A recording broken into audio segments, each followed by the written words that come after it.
We are never going to replace the monetary bedrock of human civilization without getting TradFi on board. You know, the reality of it is Bitcoin's still very early in its monetization. The global asset landscape chart that I made that Saylor likes to use, we're still 0.2% of global asset value. It's year one of digital credit, and I think that Bitcoin Treasury Companies as a model provide the best path through taking risk to achieving that dream of how do you end up with more Bitcoin than when you started. Bitcoin has this inevitable gravitational pull for us as a species. It taps into something that is, I think, our evolutionary advantage over other early human groups. The obsession with scarcity. And then Bitcoin is the fulfillment of that drive. This has always been about monetary Darwinism, and Bitcoin is the perfection of what makes money good. Hello, everybody, and welcome back to the Bitcoin News Channel. I'm your host, Rob Wallace, and today I'm very grateful to be joined by Jesse Mayers, student of human evolution, viral chart creator, and head of Bitcoin strategy at SmarterWeb company. Jesse, how are we doing today? Doing great, Rob. Thanks for having me on the show. I've never been on, so honored to be here. Yes, very grateful to have you here, as I've been a fan of your work for a number of years now, before I even knew that your name was Jesse, right? So I'd love to start off today's conversation talking about some of the pieces that brought you to my attention. One that you wrote this year, while you were a public figure when this one came out, but it harkened back to your neuroscience background. Which is very, very cool. So it has the same name as your blog, Once in a Species. So please tell us, you say Bitcoin is human nature, and you've suggested that a specific genetic mutation gave Homo sapiens a cognitive edge in perceiving scarcity. What are we talking about here? Yeah, I'm glad that's the first one you're bringing up. I think it's the best thing I've ever written, and I think if what I write in there is correct, it could end up being a long-standing bit of Bitcoin context or background or knowledge, however you want to think about it. So what I wanted to do with this piece was revisit Shelling Out by Nick Szabo and update it, because Nick Szabo wrote that in 2002. And there's been a lot of anthropology, archaeology discoveries since then about early man. And, what Szabo laid out in 2002 was his argument that all this evidence we see of shell bead jewelry and in early human cave sites everywhere is really proof that shell beads were being used as a sort of proto-money way back in a caveman context. And that was really the birth of money in human societies. And it makes sense logically. He lays it out beautifully and provides lots of examples and archaeology that, in my mind, quite definitively proves that shell bead jewelry was used as a form of money that you could carry on you for use in a pinch. And that would be very evolutionarily advantageous to do, because depending on the circumstances you find yourself in, having something to offer another human group might save your skin and might be very valuable. So that's what Shelling Out did, and I wanted to update that. And I found, as I did all that research over 6 months, late last year into early this year, I discovered a bunch of new findings in archaeology. Well, I went through and I found a bunch of relevant new studies in archaeology, and then I was surprised to find relevant new studies coming from neuroscience about early humans, and they tied together in a way I wasn't quite expecting, and I think provides an explanation for not only why Homo sapiens sapiens, which is our human subspecies, outcompeted Neanderthals and other early humans, but also why Bitcoin has this inevitable gravitational pull for us as a species. It taps into something that is, I think, our evolutionary advantage over other early human groups. And that comes back to this neuroscience bit. There was a fantastic study done just a couple of years ago that showed that there's a gene in Homo sapiens sapiens that's different from the same gene in archaic human groups, meaning Neanderthals and other earlier human groups. TKTL1, we have a point mutation, one bit of DNA that's different, that causes a different protein to happen and causes that protein to be several times more effective at neurogenesis in specific areas of the frontal lobe of the brain. And those areas happen to be involved in abstract thought.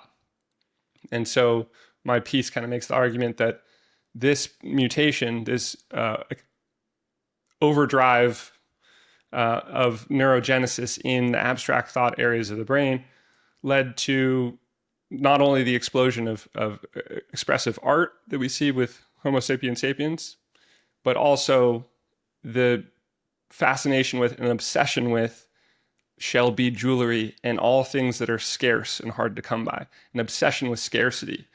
And that obsession with scarcity was to a sufficient degree that it had reached a critical mass necessary to bootstrap the concept of money in Homo sapiens sapien groups, such that you could organize your economic activities around a shared interest in scarce commodities, and which is why shell bead jewelry became money. And that it, set in motion human civilization, the development of human civilization. And I think is the defining advantage that we had as a species versus other early human groups. So that's why, that set our species in motion, to become the dominant civilization force on Earth. And then Bitcoin is the fulfillment of that drive. If we are wired to covet scarcity, to have a drive to gather scarce commodities and prize them, then Bitcoin as absolute scarcity, the instantiation of absolute scarcity, is the logical conclusion of monetary history, which was going from shell bead jewelry to more scarce commodities like glass beads and then silver and gold. And now we have a perfect scarcity commodity, which is Bitcoin. And that, to me, explains why everybody who learns about Bitcoin gets drawn into it eventually. You learn enough about it, something in you is tapped, right? Like you want some of it, you want more of it. And I think it's that wiring that's different in us than other early human groups that has made civilization happen. And then Bitcoin is this like final stage of that quest for scarcity. Something inside of you definitely does click once you grok Bitcoin, and it does feel like it's at the end of a long chain of human evolution and events that brought us to this point here. Have you been able to share this work with anybody in the neuroscience community?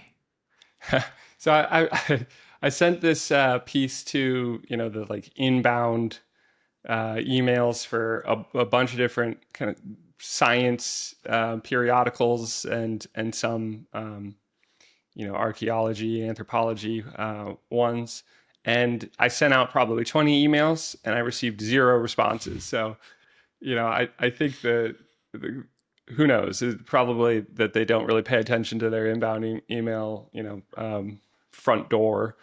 And I do take some jabs at academia and archaeology and anthropology in particular, for being kind of clueless about shell bead jewelry.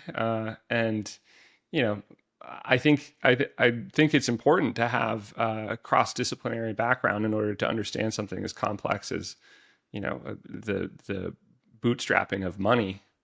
And the anthropologists simply do not have that as part of their repertoire, because they continue to interpret all shell bead jewelry that they're finding as evidence that these human groups cared about their appearance and wanted to look good for strangers. And that's how they're explaining this behavior that pops up across 100,000 plus years of human history on several different continents. Like, why? What's the common thread between all of those? They're saying it's that people like to look good, so that's why you go make Shelby jewelry.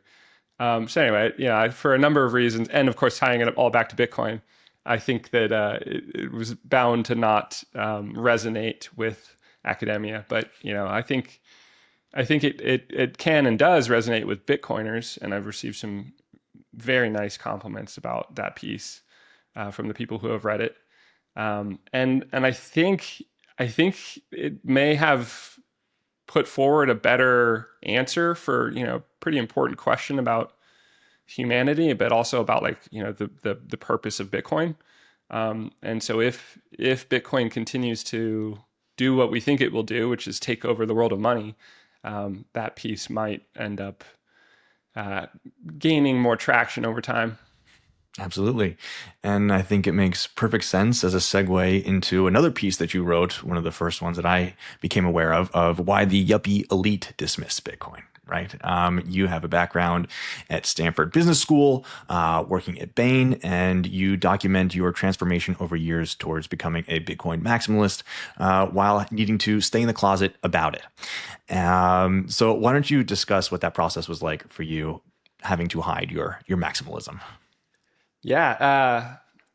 Yeah. So the piece is really about like rather recent journey I'd made at that point in time. I wrote that in mid 2020, and over the prior couple of years, I had gone from an altcoiner to wait a second, it's all about Bitcoin. Wait a second, the Bitcoiners are right.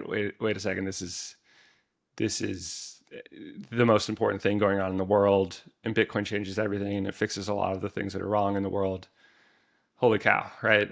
So that everybody has some version of that story that they go through when they get to Bitcoin, um, and I found that for me to go through that process, I had to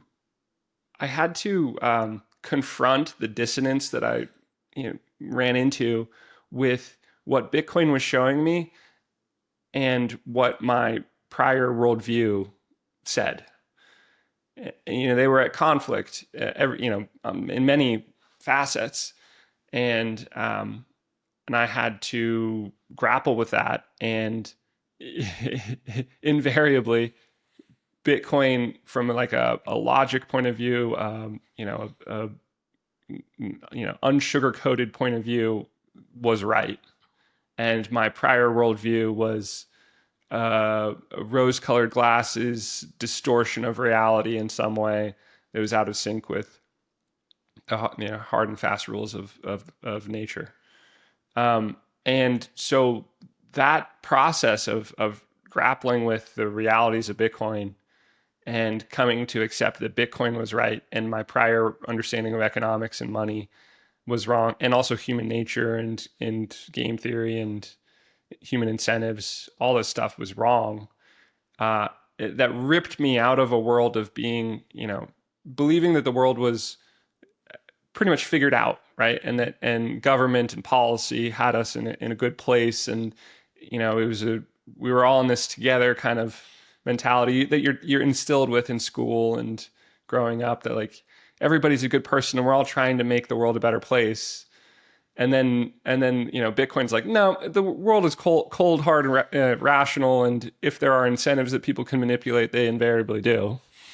And then guess what? Here's go study what happened with the Fed, and how it came to be, and the whole history of central banking, and it's a smoking gun. That inflation is designed to rob you of your wealth and keep you on a treadmill, and that's a bit of a black pill moment, right? Like you feel like, holy shit, the world's pretty dark, it's messed up, and I kind of wish that I was still in this matrix understanding of everything's good in the world, and you have to kind of come to terms with no, maybe not so much. But Bitcoin fixes a huge portion of the incentives that people game and manipulate and extract from, and it creates a level playing field that nobody can tamper with. And isn't that a better monetary bedrock to organize your world around? Um, and yeah, so I had just gone through that process, and you arrive at the Bitcoin epiphany, and it all makes so much sense. Like this is better for the world. It's better for individuals. It's all based on human greed. Like, of course, you want to own something that they're making less and less of in the future because it's bound to appreciate in value as supply and demand plays out. Like this is the savings technology for the future, for the here and now. This is how millennials will ever, get a leg up when they've been dealt such a raw hand, in the job market and housing market. The boomers own everything. And for the last 40 years, we've had declining interest rates. So all financial assets have been bid to crazy valuations, and the millennials are, at square one, screwed. And Bitcoin fixes that. It creates an opportunity for millennials. It creates and younger generations. It creates an opportunity to hold something that nobody can confiscate from you, and that it will appreciate over time. And you get to be on the ground floor of the internet of value. How incredible is that? And I, everybody reaches that place of maximum zeal in this, I'd say 6 months between having the epiphany and losing that zeal. There's 6 months where you're trying desperately to convince your friend group, your coworkers, your peers, to pay attention to Bitcoin and just please look into this, because it's incredible. And I know what I'm talking about because I've done my research.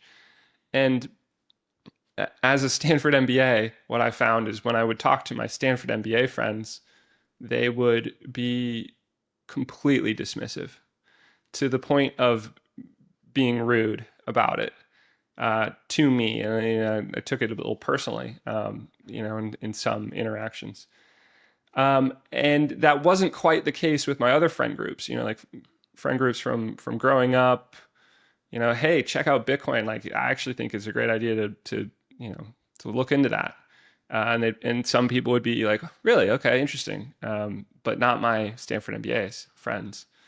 So that perplexed me, because here are the people who should be the most interested in money and investing, and they are the most dismissive and closed-minded on this topic. Why? Mm-hmm. Right? And so then I kind of was able to look back at my own journey and realize, it took me going from high trust in the world to breaking that trust and then saying, shit is broken, but Bitcoin fixes a good portion of it. And that's a long way away from the worldview and values that you're instilled with as an MBA, because to get to that point, to graduate from an elite MBA program, you need to have been a good student your whole life. Then you needed to be a good employee at a elite employer, and then do very well and get glowing recommendation letters such that you can get into Stanford, and then you need to get through all those classes and graduate. You have to be bought in, and you have to work hard and really give yourself to this system in order to get to that point. So everybody who makes it through that gauntlet has high trust, high conviction in the system. And along the way, you're told, especially at Stanford, you're told by all these Stanford alums who come back and say, I got rich by doing this. Mm-hmm. And it started at Stanford. Mm-hmm.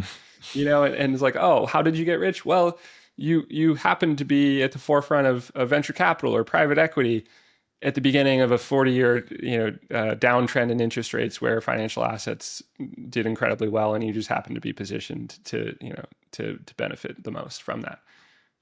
That's a pretty consistent theme. So anyway, why the yuppie elite dismissed Bitcoin was a self-reflection and trying to tell a story of analyzing my friend group from Stanford and say, this is why Bitcoin is dismissed by the people who are, are the most knowledgeable, the highest prestige job people in business and finance, and it's because you're fundamentally brainwashed is a tough word, but you're indoctrinated, I guess, in Keynesian economics and a certain view of how economics and finance works and how money works without ever learning about it. Like in business school, Austrian economics was only ever the butt of a few jokes. That's all I ever learned about Austrian economics. The sort of, it's very easy to paint a picture of Austrian economics. They just are gold bugs who love shiny rocks, and that's all you ever hear about it. No, it's different from that. I wanted to briefly interrupt today's interview to give a big shout out to our lead sponsor, Rhino Bitcoin. Rhino is the all-in-one Bitcoin super app built by Bitcoiners for Bitcoiners. Buy or sell instantly. Send sats anywhere on the Lightning Network. Withdraw straight to cold storage. Even turn sats into gift cards or link to a Casa multisig, all within one sleek interface. And Rhino is just warming up. Soon, you'll pay bills, borrow against your Bitcoin, and save for retirement, all without leaving the app. Download Rhino at rhinobitcoin.com or tap the link in the description below. Use promo code BitcoinNews and Rhino will drop you $10 of free Bitcoin into your account today. Secure your stack with Rhino Bitcoin and enjoy the rest of the video. So that was the genesis of why the elite dismissed Bitcoin, and it was at my peak zeal about Bitcoin and also anger about why I had been misled my whole life, and anger that my friends were being rudely dismissive of me trying to help them by saying, hey, actually Bitcoin checks out, and I've done a lot of research, checks out, you should check into it, look into it. And nobody did.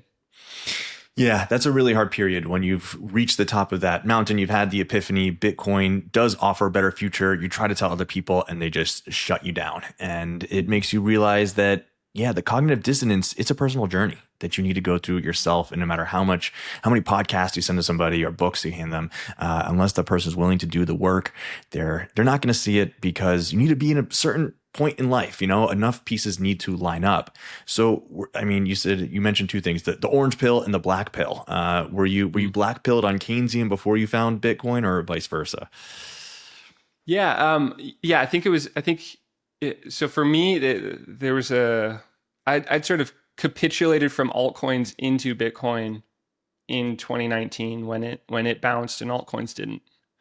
And I didn't really have a deep understanding of it. I guess I just had an acceptance that network effects mattered. Then I read a series of books, and culminating in The Price of Tomorrow by Jeff Booth, straight into Changing World Order by Ray Dalio, and then finishing off with the Bitcoin Standard. And somewhere in there too was Shelling Out. And that combination of reading did it for me. And the Bitcoin Standard was the coup de grace, because it, the Price of Tomorrow lays out how we're on an unsustainable track. You can't debt stimulate your way into growth. When we've gotten to a place where you put $4 of debt stimulation in to get $1 of real economic growth. Obviously, that's unsustainable. So what happens? Well, then Ray Dalio's Changing World Order says, well, this happens every 100 years or so. The world reserve currency changes every 100 years or so, and it's based on whoever's the ascendant world power. What he doesn't insert in there that I think I think he gets wrong is that in my view, the ascendant world power right now is not China.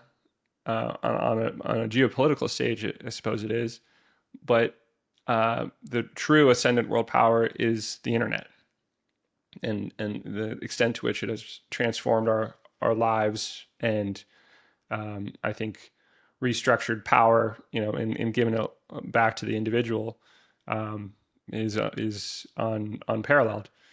And then following that with study of monetary history, basically, with shelling out and the Bitcoin standard. The first third of the Bitcoin standard is just a walkthrough of monetary history and how whenever a civilization that had an inferior, a less scarce money came into contact with a civilization that used a more scarce money as its monetary standard, its unit of account, well, the one that had the more scarce money would end up creating the less scarce money and buying all of the assets and just taking all of that civilization's wealth, and that played out all over the world, and all through all through history, and somehow you're never taught that in school.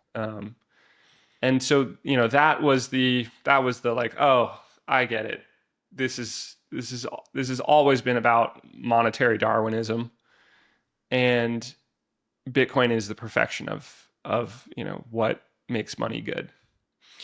So you did all this studying, you did all this writing, but you were under a pseudonym, right? Crisis. And then eventually, I guess it was 2023 is when you came out publicly? Yeah, it would have been 2022. So the first couple of years there, I was in that zeal period. I was angry and I felt a little betrayed by my education and work experience. I started, writing about Bitcoin, but back then it very much still had a stigma to as well. And there were more anons. It was more normal to be anon first. I started contributing, and then that kind of became my world more and more. For my job, I was running a crypto hedge fund that I started in 2017 that ended up, as I found Bitcoin, and that was part of why I needed to learn more and needed to find Bitcoin, was to figure out how to steer my fund better. That epiphany led me to just making it 100% Bitcoin, and then there's less purpose, as a crypto hedge fund that's 100% Bitcoin. You're not really adding much value anymore. So then it was like, okay, well, how can I? What else can I do? How can I get involved in Bitcoin and developing the infrastructure and industry around Bitcoin?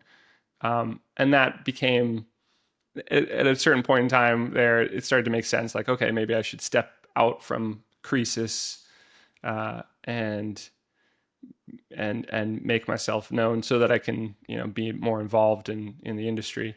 And so that's what I did, and since then have helped start a startup, and have now shifted into Bitcoin treasury companies, because I think that's I'm extremely excited about Bitcoin treasury companies as a model, and I think that's a really important part of how Bitcoin will continue to mature.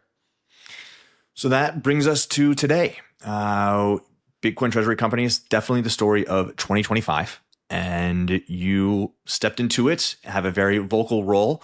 And one thing I do applaud about your position is that you've got the business acumen, the knowledge, the experience to add a lot to the space and to be able to translate the Bitcoin thesis to the TradFi world. So we've seen definitely a mania earlier in the year, and it's cooled off now.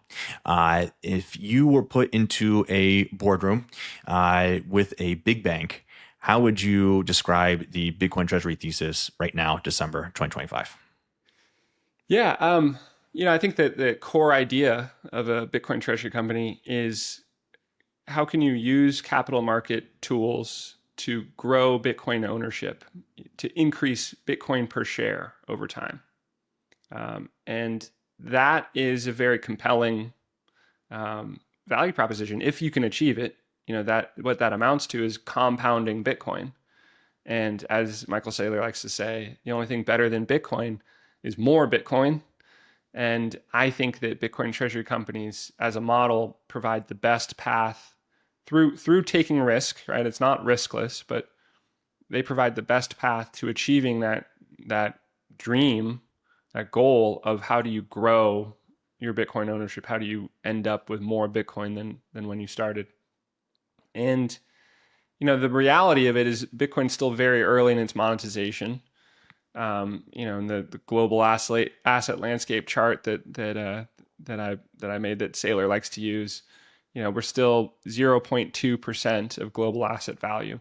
And there are these big TradFi buckets of the fixed income market, equities, and the money market where a ton of capital sits.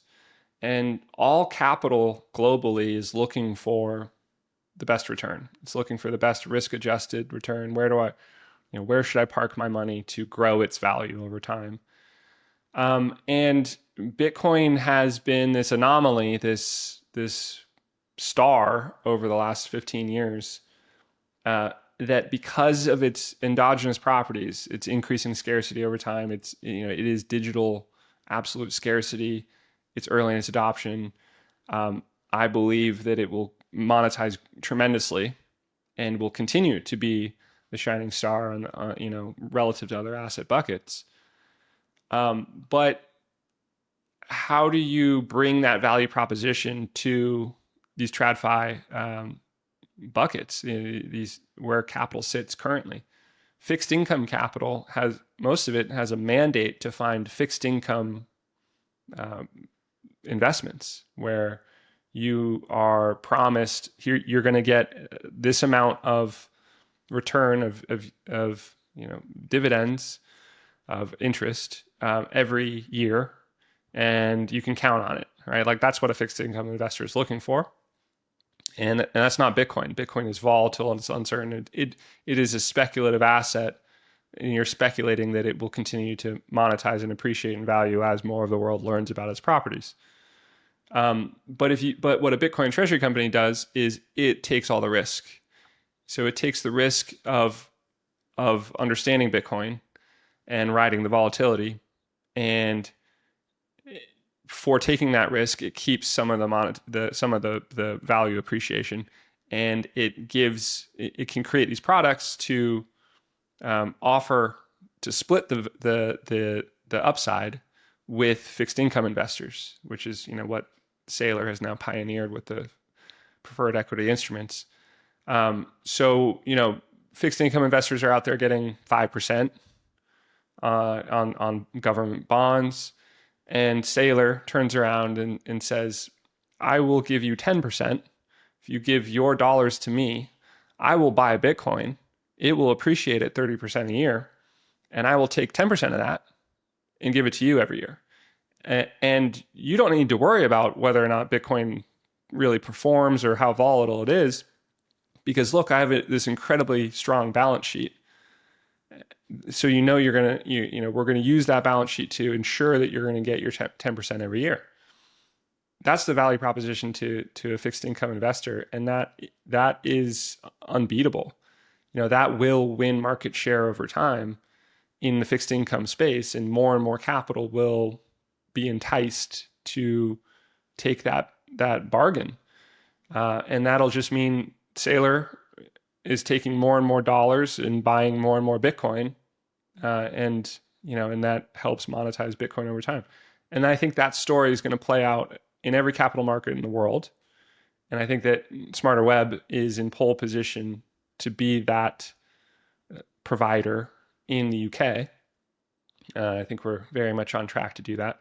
And so I think that, zooming back out and then saying like, what's the point of a Bitcoin Treasury Company? Why should you be excited about it right now? That model is in place, like that the structural dynamics of that will continue to be attractive. Strip the volatility out of Bitcoin, share some of the upside with fixed income investors in a way that offers them way better returns than what they can get with fiat. That will ingest capital, and that will allow you to execute on the strategy of increasing your Bitcoin treasury in a manner that increases Bitcoin per share. Saylor this year has delivered, I think, it's either 27 or 29% Bitcoin yield in 2025. They've grown Bitcoin ownership by 27% this year. and I expect they'll be able to deliver some amount, similar to that in the next few years each year. And yet they're currently trading around 1x MNAV, I think like 1.1. So if they deliver 27% growth next year, well, you've already made a return on your investment if you're buying today. For SmarterWeb and some of the smaller, newer Bitcoin treasury companies, the global sector-wide sell-off has caused our MNAV to, right now it's at 0.76. So right now, someone who buys a share of a SmarterWeb is buying Bitcoin at 76% of its value. That's how much Bitcoin you're getting when you buy a share. You're getting, that you're getting more than the price. Plus whatever Bitcoin yield we can achieve in the future. The market is pricing that as if it's currently zero. I expect we will be able to use these capital market tools to increase our Bitcoin per share in next year and the year after and the year after that. So that means that at the moment, my view is that there's a mispricing, that these are trading at a discount. And I think it's because of the incentives at the moment for tax loss harvesting, primarily people who bought in the heady days of Q2 who are sitting on an unrealized loss and want to get some tax value out of that, so they're tax loss harvesting and they're selling, and I think that's been a big part of why this month, in December, MNAVs are significantly lower, and of course that tax loss harvesting incentive ends at a point. And then there's, other things that we're excited about for the future, on the near term horizon for SmarterWeb. And I remain confident that the structural dynamics of being able to deliver Bitcoin yield will continue, and we will be able to deliver that even under 1x MNAV. And so then, if those fundamentals play out, at some point, I believe the market will have to reassess: is this is the share of this company worth more than 76% on the cents on the dollar? And especially given that it continues to add Bitcoin per share over time, that's what I expect we will be able to force the market to reconsider at some point. But for the moment, I think there's quite an opportunity, largely because the tide has gone out, and when the tide goes out, it goes out. The pendulum swings too much in the other direction, and that creates opportunity for people who are prepared to see through the sentiment of the moment and understand the fundamentals. And when you understand Bitcoin, it makes all the sense in the world to try to tap the capital markets and acquire as much as possible. But one thing you don't mince words about, as I've heard you say, is that only the strongest will survive here, right? There will be many that will try, but few will able to achieve the flywheel and be able to accrete more Bitcoin. And is the race now to be able to start the flywheel to get to preferreds? Is that the golden destination that every one of these companies needs to follow in order to succeed? Yeah, I think in a funny way, it's not about getting to preferreds, but I think getting to preferreds is a sign that you have achieved what really matters, which is dominant scale. And to launch preferreds, I think you need to have a certain amount of scale, such that it makes sense. I mean, if you think about it, creating a preferred is an IPO of a novel product that's quite new to the world. The amount of legal fees and regulatory process that you're going to need to get through to launch that will cost millions of dollars. And then it needs to economically make sense to make that investment in order to offer that to the market. So you need to be able to, offer, I don't know, $100 million of a preferred, something like that. And and that only makes sense if you have a balance sheet that's several $100 million, or ideally more like $1 billion of Bitcoin, in order for that to make sense, for the math to make sense. So yeah, I think that what's that you're right to call out that, like, I think that most Bitcoin treasury companies will not do well. But I'm extremely bullish on Bitcoin treasury companies, specifically the ones that end up as the capital market leaders, the ones that have a certain amount of scale, and importantly have a certain amount of liquidity, meaning that there's a large community or a market-wide recognition of this company is kind of the standard in this particular capital market for Bitcoin yield. And we've seen that with Strategy in the US. We've seen it with Metaplanet in Japan. SmarterWeb is very much in pole position to be that in the UK. We have a much larger balance sheet, several times larger balance sheet, like 5x larger than the next closest peer in the UK, and way more than that in terms of average daily volume relative to the next closest. So I think preferreds are kind of the end game for how a Bitcoin treasury company can best tap into trapped pools of capital in a capital market. The fixed income market and the money market in particular. Money market with a stretch-like product. And fixed income is your strike, strife, and stride, and then the equity market is the equity itself.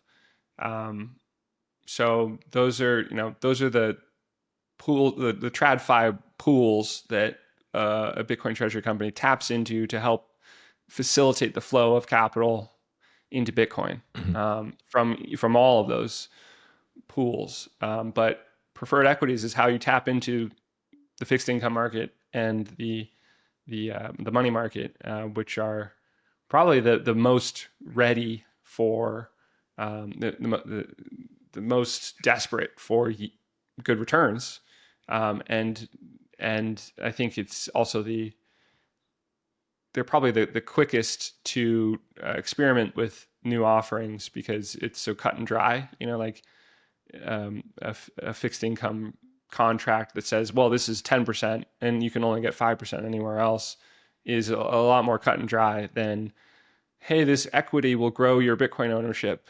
And it's a little opaque as to how or why that's a valuable investment opportunity. So yeah, that's what I think is going on. Part of the sector-wide tide going out is I think causing consolidation in terms of market interest, demand, average traded volume, and it's hurting the smaller Bitcoin treasury companies that popped up a lot more than it's hurting the large ones who have reached a certain threshold of of scale and community engagement and brand recognition to an extent too. And I believe that SmarterWeb is just inside that group too. So that puts us in a good spot for continuing to build, and then at some point enthusiasm for Bitcoin returns, and that brings with it greed for more Bitcoin. And I think that's kind of inevitable, tide going in and out in the Bitcoin space. And if and when that happens again, the same way that it's happening in 2022, Strategy traded at a 0.7 MNAV, and then 18 months later they were at a 4x MNAV. And the real driver there was just that people got bullish about Bitcoin as Bitcoin's price started to go up in 2024. And so, the next Bitcoin rally, we'll see how conditions are for for Bitcoin treasury companies then. And one of the big differences we've seen in the last couple of weeks, Saylor has gone to Abu Dhabi, speaking on stage there, and Fong is making numerous appearances on Yahoo Finance and whatnot, and they keep bringing up the fact that they're talking to banks. Saylor's showing pictures of him in corporate offices just yesterday in Morgan Stanley's headquarters, right? So what kind of conversations are happening there? What kind of collaboration can happen between Bitcoin treasury companies and the biggest banks in the world? Yeah, great question. I don't really know. I think it's partly. I think Saylor, smartly recognizes that the fact that these big banks are talking to them now is a sign of progress, and kind of fits in with the first they laugh at you, then they fight you, then you win kind of framing. And now they're being invited to the table. I think that the most obvious thing that could be happening is, Saylor has proven out this model. I think it's quite de-risked. I think that he has the infrastructure in place and the runway ahead to deliver Bitcoin yield in 2026, and probably deliver more than the current MNAV premium of the company. Meaning that if you wanted to get exposure to Bitcoin, if you're bullish on Bitcoin, that might be the best way to make a return, is to do a deal with MicroStrategy to buy a bunch of equity, probably at some kind of discount. Maybe you get a 10% discount, and you buy it at effectively 1x MNAV, and then next year Saylor adds 20% Bitcoin per share, and you've increased your Bitcoin ownership by 20%, because you bought it in a 1x MNAV. So that, I would hope that the big banks are waking up to that, and interested in that. I think that's a matter of time. Maybe it's happening now. And that's a really good sign. Whatever the conversations are that Saylor's having with these big banks, it means they want something from him. They see some value, and they're interested in figuring out how to work together. And no matter what happens there, like whatever they structure and end up doing, and even if they don't do anything, it's progress for Bitcoin treasury companies making inroads into TradFi.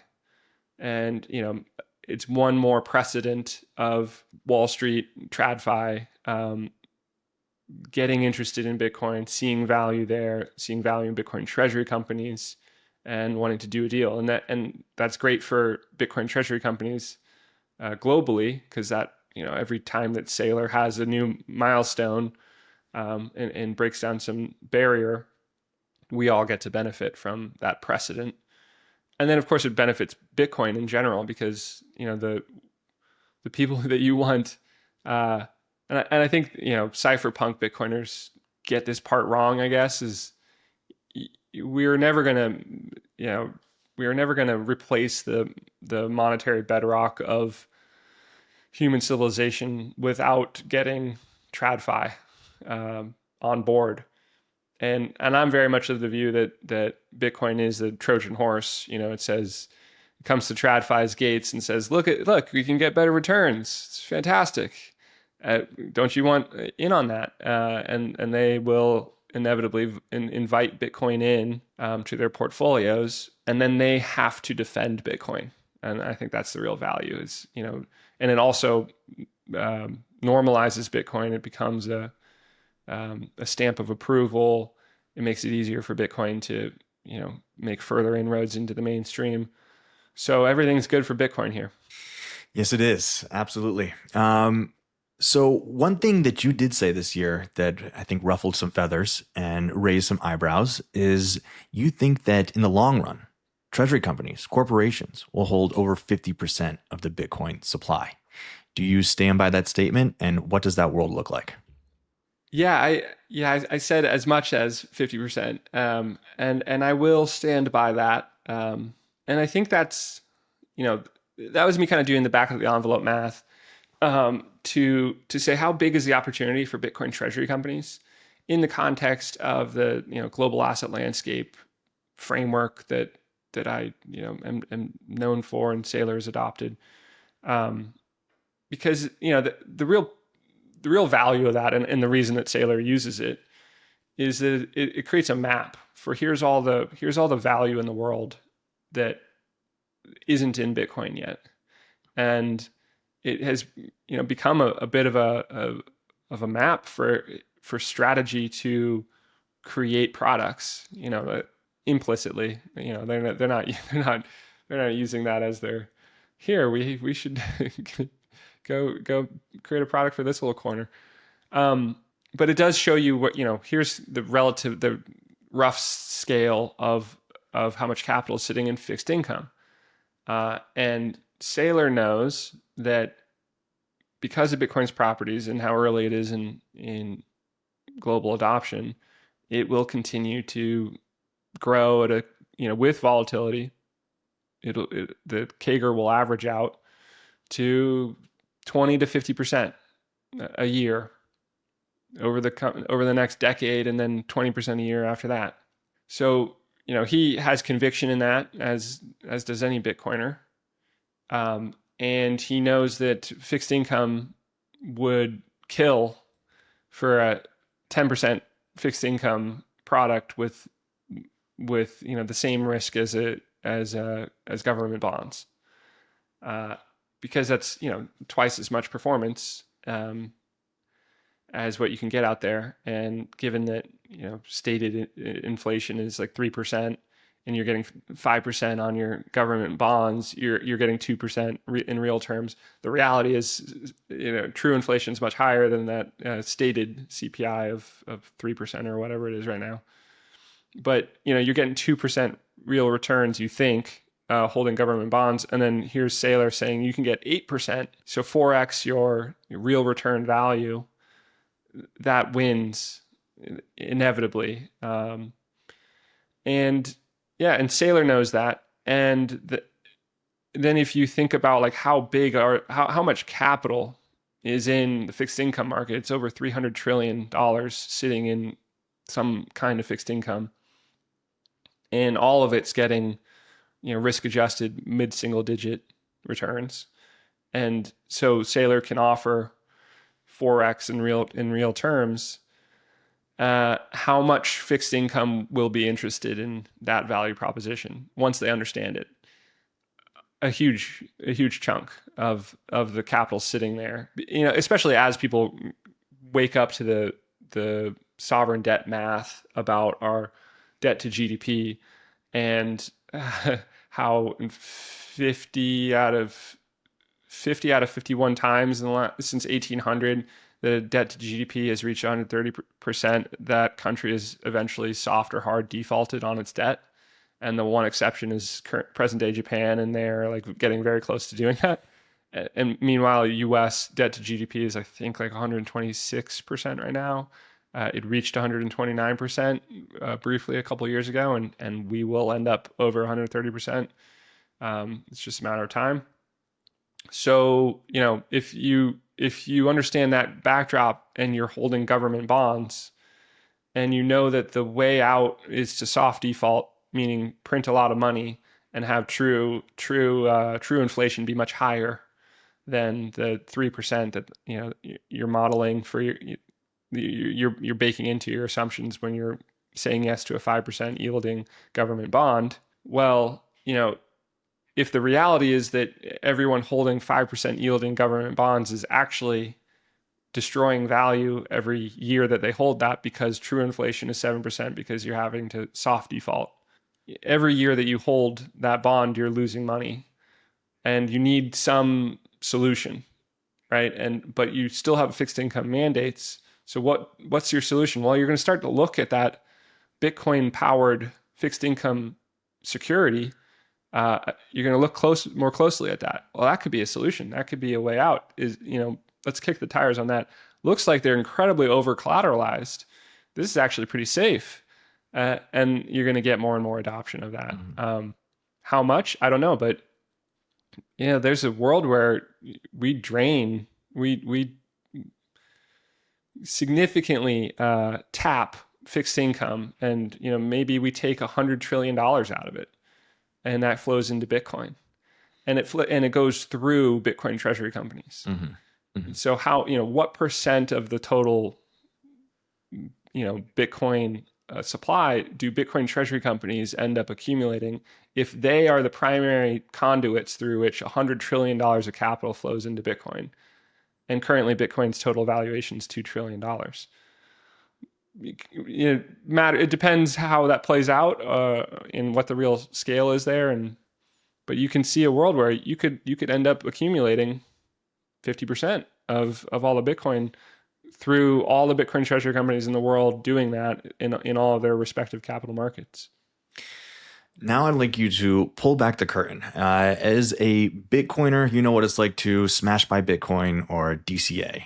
But when you are head of strategy for a Bitcoin treasury company, what does it actually look like? What are the mechanics of you receiving the funds and then going out onto the market and buying the Bitcoin? Are you looking for good fills? What's the strategy? Yeah, it's funny that it's really not all that different from how an individual thinks about it and approaches it. It's just done with corporate governance rigor necessary for a public company, and the scale that comes with that. And then of course that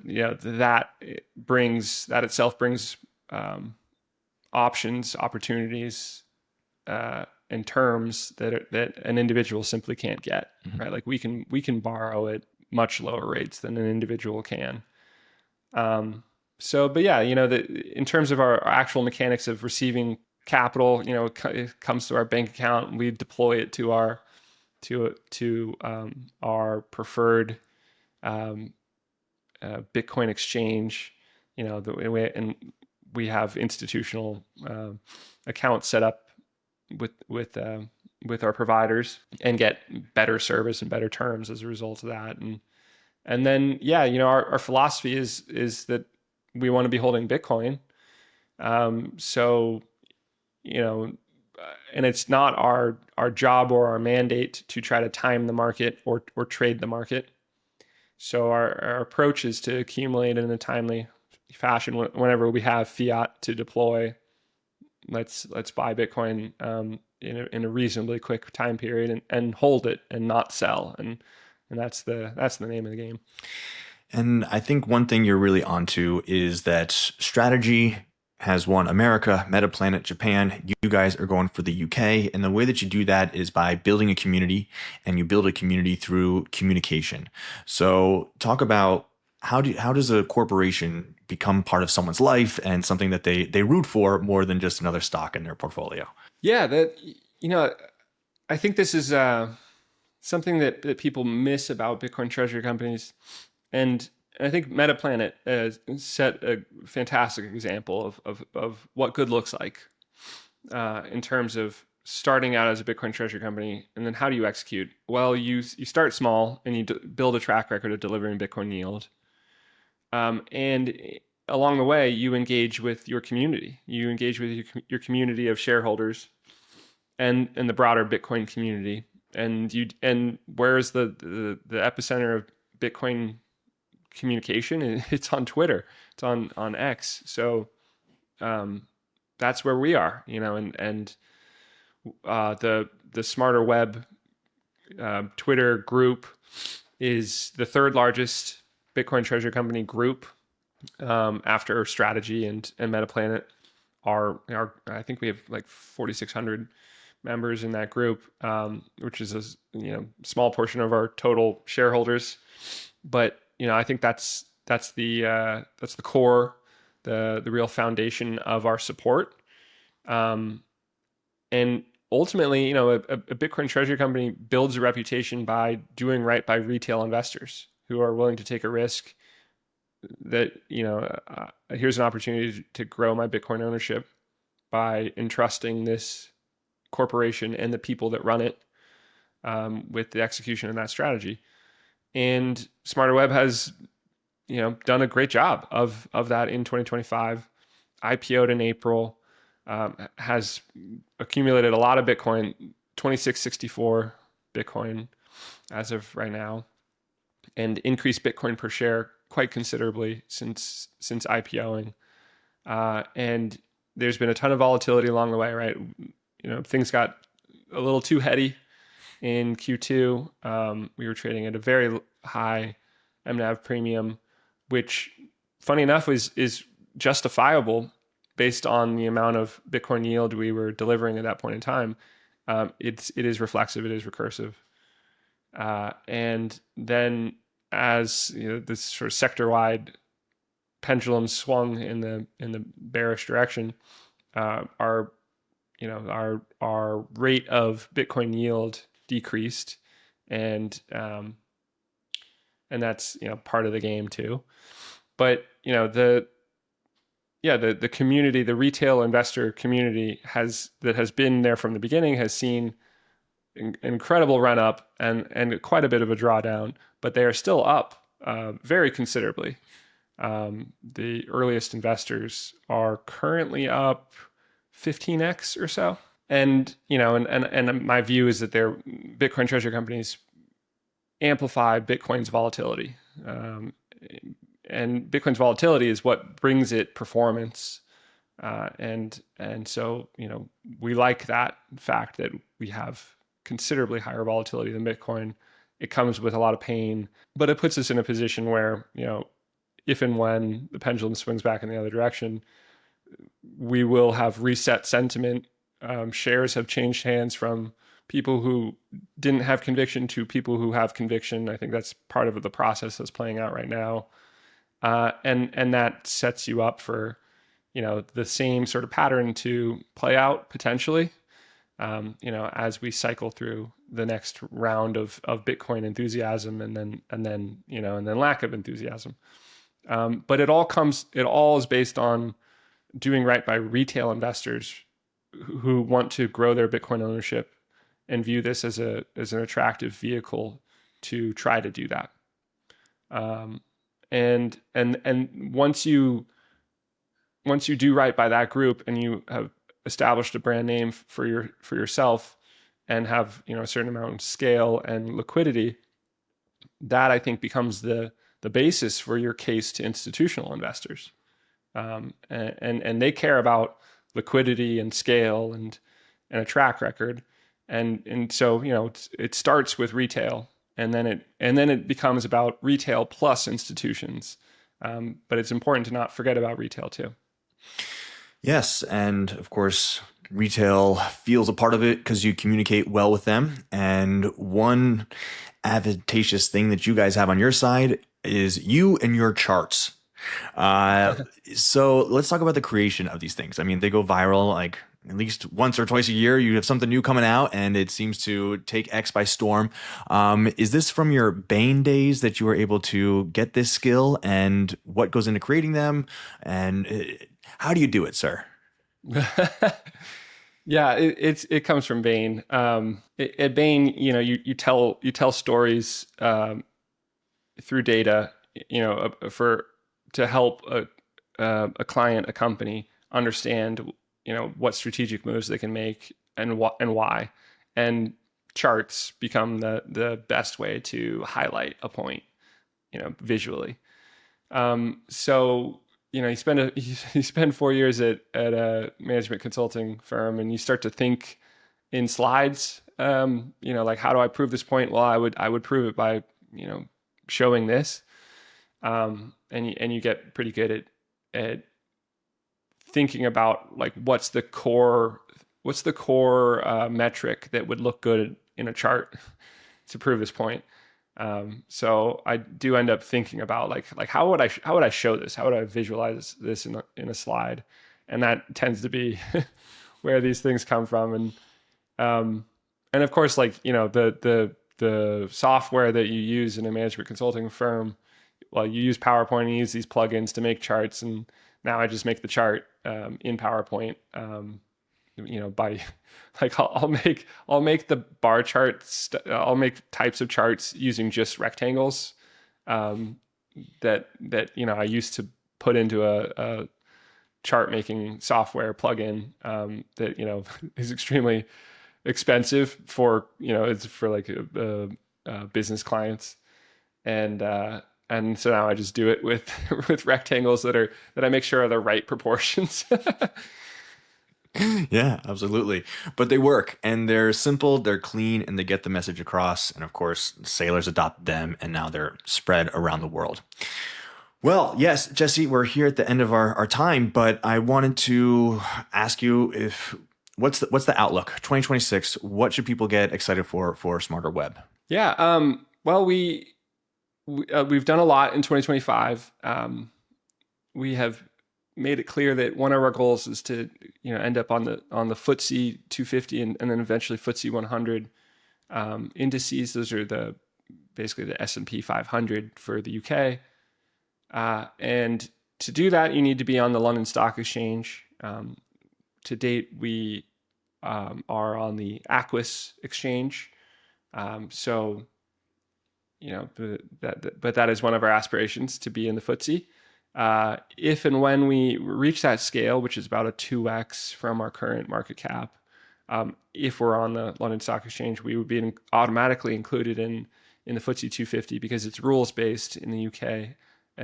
Strategy recently was denied to the S&P 500 because it's committee based and there's politics involved.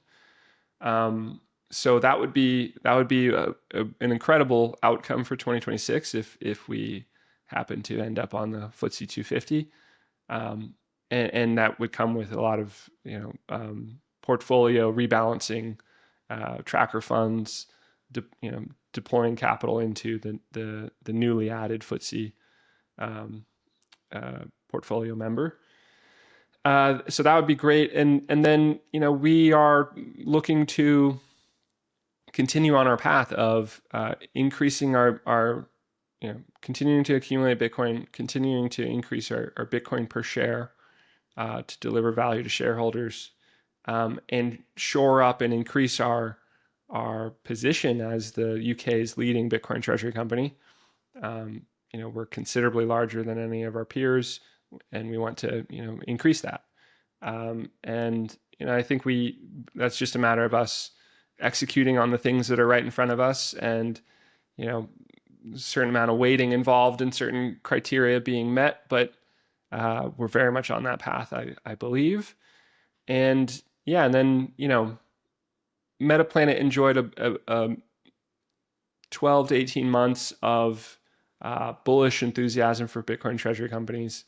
SmarterWeb was around for 4 months before the tide started to go out, and went out quickly in terms of that enthusiasm for Bitcoin treasury companies. So, I think our goal is to be positioned as we are for the next round of enthusiasm for Bitcoin, and then how do I get more Bitcoin treasury companies, and make the most of those conditions as they come, and also we have things we can do to make the most of sub 1x MNAV conditions. So I hope we are able to deliver value by making the most of those opportunities as well. We'll see if and when that's possible. All right. Yeah. Well, it's a heck of a job you got. It's very interesting, and I'm sure it makes you use all of your past experience to create this new model way forward. Yeah. I think it's the as Saylor said, it's year one of digital credit, and I think it's going to be a really big part of how Bitcoin matures as an asset and becomes the foundational asset for global finance. Mm-hmm. And so if people want to learn more about SmarterWeb or follow you, where should they go? Yeah, you can find me on Twitter at Croesus_BTC, and you can. I'm frequently posting in our SmarterWeb group, so you can find that pretty easily as well. And yeah, check out smarterwebcompany.co.uk.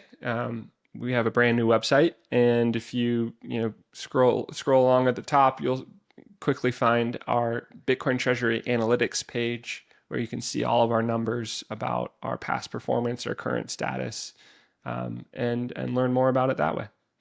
Well, cheers, Jesse. Thanks for joining us, and happy holidays. Yeah, thank you, Rob.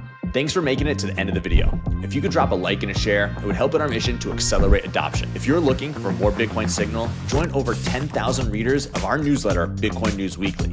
Every Monday morning, we send out the biggest headlines of Bitcoin to keep you in the know in under 5 minutes. Links below in the description. Then come hang with us live every Monday at 11 a.m. Eastern. We break it all down live on stream with a new guest, and you can add your 2 sats in the chat.